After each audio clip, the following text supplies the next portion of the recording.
Hello दोस्तों, तो आपका स्वागत है एडी झारखंड क्लासेस में। और आज का जो क्लास है ये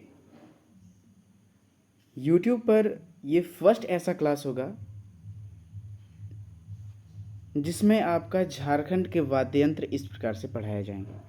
और ये वाद्य यंत्र नहीं, पूरे झारखंड का रिवीजन होगा, जैसे सीजीएल, नगर पालिका, औद्योगिक प्रशिक्षण अधिकारी और जितने भी झारखंड में एग्जाम होते हैं, झारखंड के क्वेश्चन पूछे जाते हैं।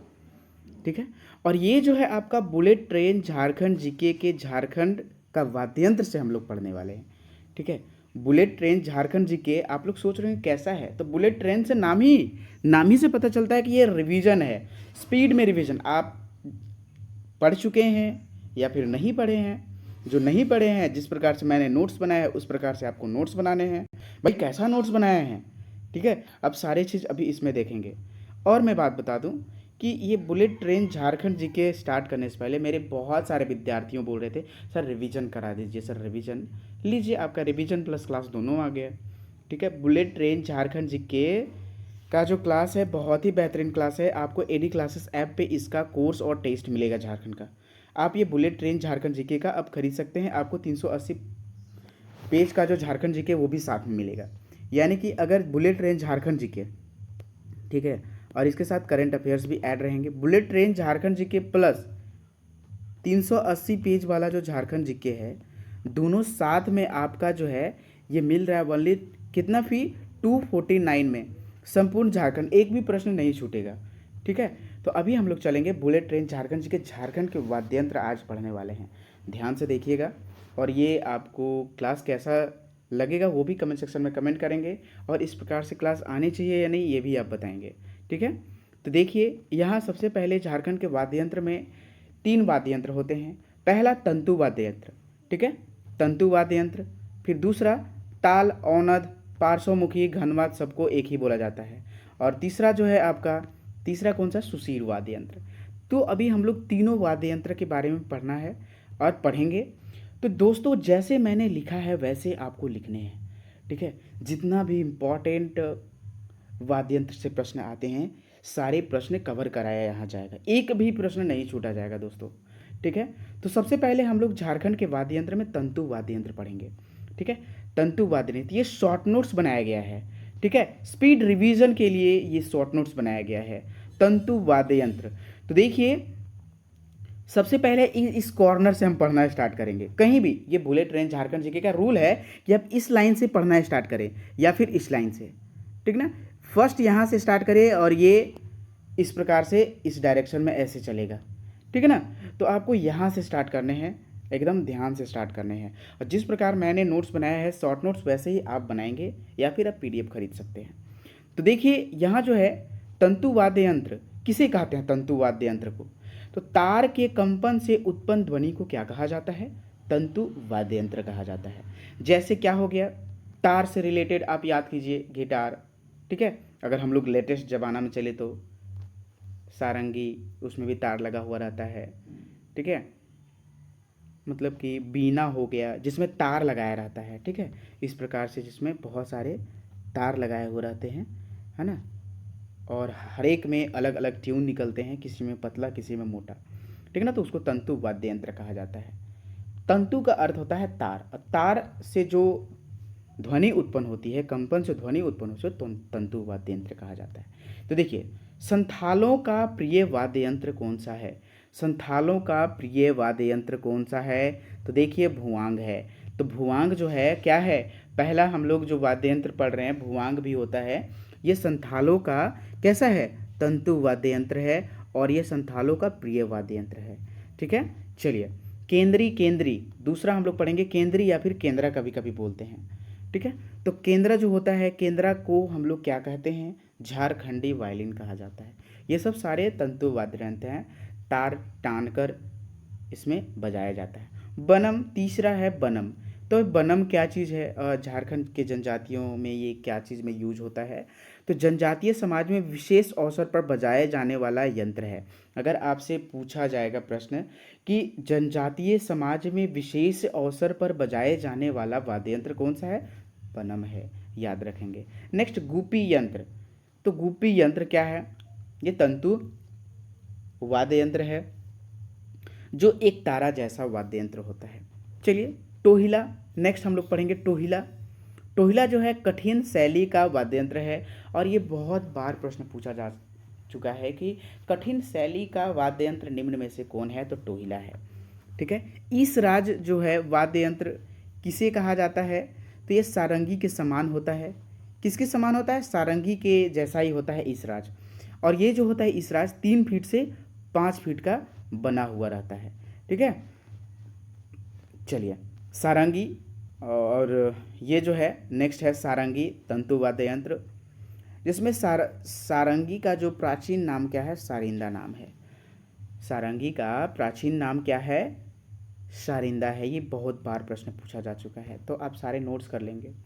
एक तारा, एक तार लिखा गया है, एक तारा है, तो एक तारा साधु संतों द्वारा उपयोग, भक्ति संगीत में ये उपयोग होता है। साधु संतों के द्वारा उपयोग होता है, और भक्ति में संगीत में जो यूज होता है, ये एक तारा का यूज होता है। तो दोस्तों आप यहाँ स्क्रीनशॉट ले सकते हैं। ठीक है, लीजिए स्क्रीनशॉट ले सकते हैं ताकि आप पढ़ सकें। ठीक है, चलिए नेक्स्ट वाद्य यंत्र की तरफ चलते हैं हम लोग। ताल वाद्य यंत्र। देखिए ताल वाद्य यंत्र को ही औनद कहा जाता है, या फिर पार्श्वमुखी या घनवाद, सारा सेम है। ताल, इससे ही पता चलता है, ताल यानी कि पीट कर बजाते हैं ना, पीट कर बजाए जाने वाले यंत्र को, वाद्य यंत्र को, जिससे ध्वनि उत्पन्न होती है, ठीक है, उसे हम लोग ताल वाद्य यंत्र, औनद या फिर पार्श्वमुखी या घन वाद्य यंत्र कहा जाता है। ठीक है, तो बुलेट ट्रेन झारखंड जीके में पढ़ना कहाँ से स्टार्ट करना है, बहुत सारे स्टूडेंट को पढ़ने नहीं आ रहा है। ठीक है, तो अब पढ़ने भी आज सीखेंगे, तो यहाँ से स्टार्ट करना है। ठीक है, यहीं से स्टार्ट करेंगे ही करेंगे, है ना। चलिए, तो ढोल, ढोल भाई शादी विवाह में ये आप जानते हैं कि मड़वा हो गया, बारात हो गया, तिलकोत्सव हो गया, सारा चीज़ में जो शगुन माना जाता है कि एक ढोल रहना जरूरी है। तो मुझे उम्मीद है कि झारखंड के सारे स्टूडेंट्स ये ढोल जानते होंगे। तो बेटे ये ढोल को धार्मिक वाद्य यंत्र कहा जाता है। क्या धार्मिक वाद्य यंत्र कौन सा है, ढोल है। नेक्स्ट नगाड़ा। नगाड़ा को बजाने के लिए एक छड़ी, मोटा, ज़्यादा मोटा नहीं होता है, तब पर भी 2 छड़ी होता है, ये इसका उपयोग किया जाता है। और नगाड़ा का उपनाम क्या है, ये बहुत बार प्रश्न पूछा जा चुका है भाई, तो इस पर आप ध्यान देंगे। नगाड़ा का जो उपनाम है टमाक नाम है। क्या है, टमाक नाम है। नेक्स्ट ढाक चलते हैं। ठीक है, ढाक का जो है, ढाक का कहाँ कहाँ यूज होता है, तो पैका नृत्य में, नटुआ पूजा में, दुर्गा पूजा में, मनसा पूजा में, इसमें ये सारा प्रयुक्त होता है। ठीक है, औनद वाद्य यंत्र जैसे कौन कौन से, सारा तो सेम ही है। जैसे देखिए औनद, ढाक, धमसा, नगाड़ा, करख, करहा, चांगू, ढोल, मांदर, खंजरी, ढप, तासा, डमरू, ढाकी। तो ये सारे एक ही हैं, लेकिन मैंने आपको सारा चीज़ बता दिया। और देखिए यहाँ घनवाद में क्या है, ये सब सारे आप याद रख लेंगे। ठीक है, घनवाद में सारे को पीट कर ही बजाया जाता है, इसलिए मैंने वहाँ बोला। लेकिन घनवाद और औनदवाद के भी यहाँ जो बंटवारा किया गया है, ये चीज़ आप लिख लेंगे कौन किसको क्या बोलते हैं। जैसे देख लीजिए मंजीरा, काठी, थाला, घंटा, झांझ, करताल, झाल, मतलब कि थोड़ा चनक सा आवाज़ देता है। ठीक है, मतलब कि जो थोड़ा सा तीक्ष्ण आवाज़ देता है, तेज़ आवाज़ देता है, उसे हम लोग घन वाद्य यंत्र कहते हैं। ठीक है, जैसे झाल, तो झाल का उपयोग कहाँ करते हैं, जैसे कि ये झारखंड में बहुत सारे कीर्तन चलते हैं, कीर्तन का प्रयोग में, जैसे कृष्ण जी का राम नाम का जप करते हैं, तो वहाँ कीर्तन चलता है। ठीक है ना, तो कीर्तन में झाल का यूज होता है। मांदर, नेक्स्ट है मांदर। मांदर का उपनाम जो क्या है, तुमदक, ये याद रखेंगे, जो कि प्राचीन एवं सर्वाधिक यूज होने वाला यह वाद्य यंत्र है। ठीक है, मांदर का उपनाम क्या हुआ, तुमदक। उपनाम क्या है, तुमदक है। ठीक है, फिर से मैं पूछ रहा हूँ, उपनाम, मांदर का उपनाम क्या है, तुमदक। टमाक किसका उपनाम है, नगाड़ा का। थाला कांसे से निर्मित होता है। ठीक है, नेक्स्ट धमसा। धमसा का उपनाम क्या है, कुड़ुधतु। धमसा का उपनाम कुड़ुधतु, धमसा का उपनाम कुड़ुधतु, धमसा का उपनाम कुड़ुधतु।